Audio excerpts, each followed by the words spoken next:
Get him.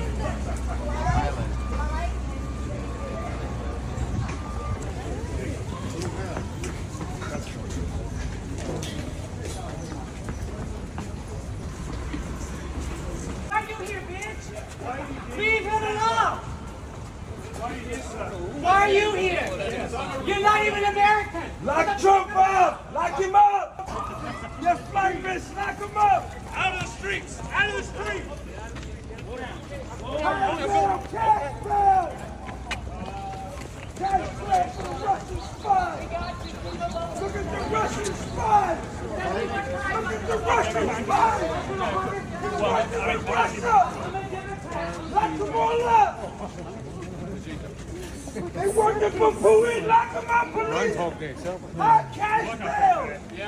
Hot cash bail! No, those are not bloodthirsty vultures. They're worse. They're the corporate media. Welcome back, beautiful and amazing human beings. My name is Rukadowski here of WeAreChange.org, and we have an overwhelming amount of crazy news to get into today, as of course the situation in New York City is heating up, getting very tumultuous, while also very crazy and absolutely ridiculous.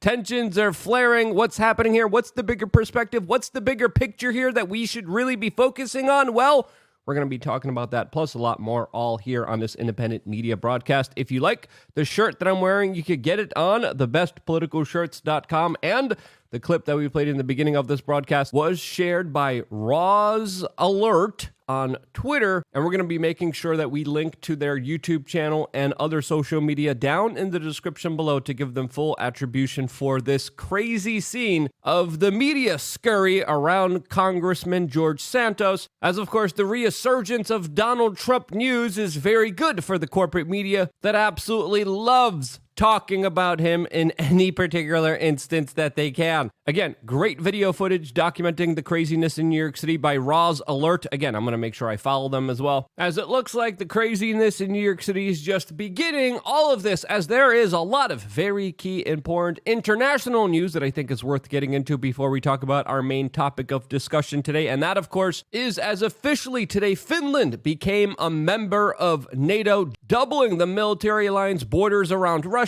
A situation that, of course, desperately will escalate the situation in the region, especially the larger proxy war between the East and the West, which the United States has just announced an additional $2.6 billion towards the prolongment of, with another major deal for weapons that will be sent to Ukraine from the military-industrial complex. All of this as the United States and other Western governments have been prolonging this conflict, which is creating a lot of global instability to the point where financially the U.S. petrodollar projections don't look that good. All of this as China and Russia have been making very key strategic deals with many other countries around the world, moving against the U.S. petrodollar. All of this as today we're also finding out that the Chinese spy balloon was actually gathering intelligence on sensitive U.S. military sites during its flyover the United States that happened just a few weeks ago. All of this as the countries that China has been talking to, predominantly major oil producing countries, have just announced that they're going to be cutting the production of oil on the world market, which is going to lead to some very more significant financial chaos coming our way. Higher prices for gas, higher prices for transportation, higher prices for trade, as even Japan just broke with the Western alliance that they have and has just officially bought Russian oil. This as the high prices will predominantly help the oil producing countries that China is working and colluding with as the de-dollarization continues all around the world. But hey, as that happens, at least there's some very good news coming from Florida, which we can't talk about here, but we'll be talking about extensively on LukeUnfiltered.com. Our new membership offers are available for you now for 3 possible options of signing up, joining, being a part, learning from us and our professionals who make all of the things happen here on this independent media broadcast, as well as many special offers that, of course, we offer you. You not only get a brand new spanking video almost every single single day, but you also get offers to exclusive in real life meetups that will be happening next week in Austin, Texas. After that, there's going to be one in Miami. Meetups are only available for members. And in today's video, I also will be sharing one particular life health hack that I personally use that has helped me out tremendously. All of that plus a lot of value presented to you on lukeandfilter.com. If you haven't signed up yet, what are you waiting for? Signing up is quick. It's easy. You just click this button right here, put in your email, put in your information. Very quick, easy, simple, and you will get access to the website immediately. If you have any problems, if you have any issues, you can email dave@wearechange.org and we will get back to you immediately and help fix those problems. And again, if you haven't signed up yet, what are you waiting for? Just click the link down in the description below and I will see you there right after this video. Now, in the making of this video, we are still awaiting the former president of the United States to go to his arraignment, which of course is an extremely politically charged court case that, according to even many legal experts, is absolutely ridiculous. All of this as the corporate media is treating this like the OJ getaway and court trial, as this hyper-politicization of our current political system, I think, is bringing out the worst in people. Democratic celebrity-loving New York City Mayor Eric Adams addressed his city last night, specifically trying to point the finger and blame on Trump supporters for allegedly being troublemakers. All of this as there are very ugly scenes of very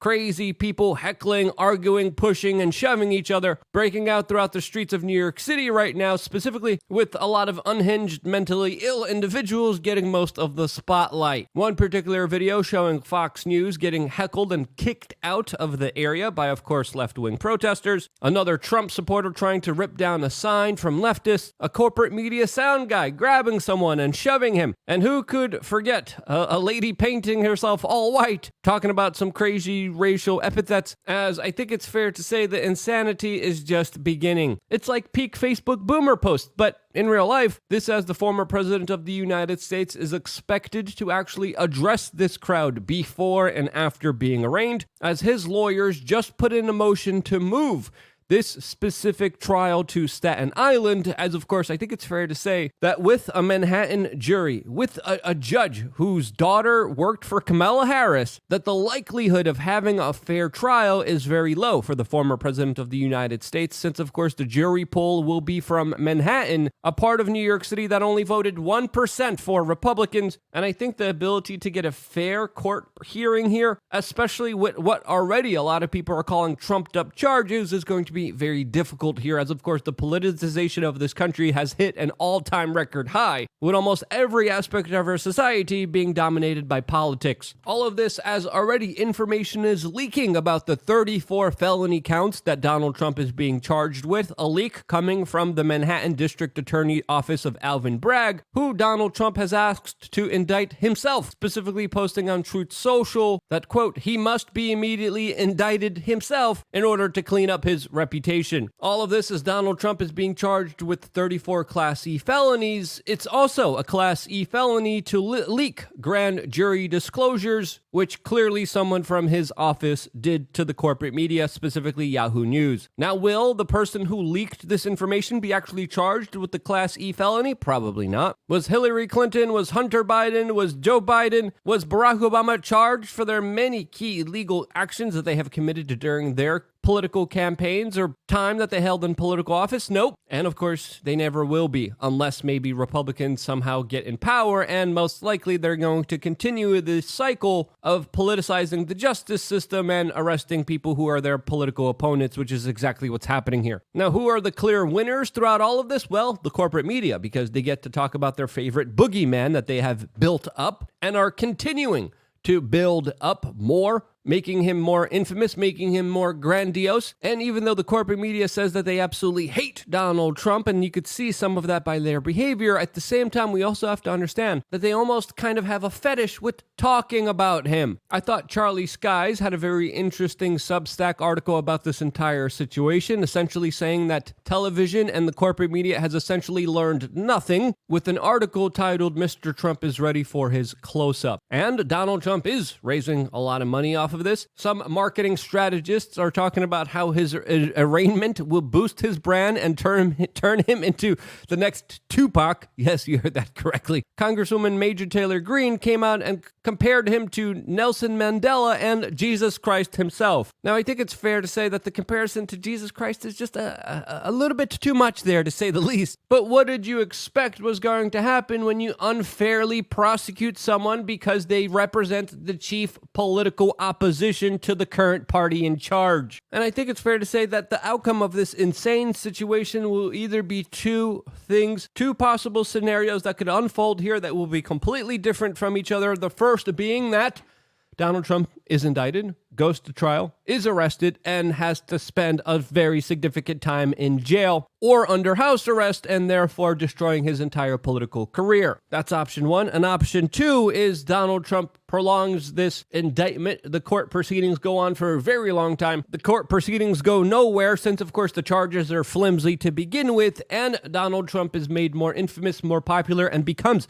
the next president of the United States, and then gets into power stronger and more powerful than ever. These are the two possible scenarios that I see here, very black and white. There's no kind of middle ground here because in American politics, there really isn't any of that anymore. Well, either way, out of those two scenarios, which one do you think is most likely to happen? Well, let me know down in the comment section below, option one or option two. Option one, Trump in jail. Option two, Trump the next president of the United States. And I will tell you my answer on LukeUnfiltered.com. See you there right after this broadcast. I wouldn't be here if it wasn't for you guys actively watching and sharing these videos. And this is why I try to end every single broadcast saying, I love you guys. Stay tuned for more here on wearechange.org.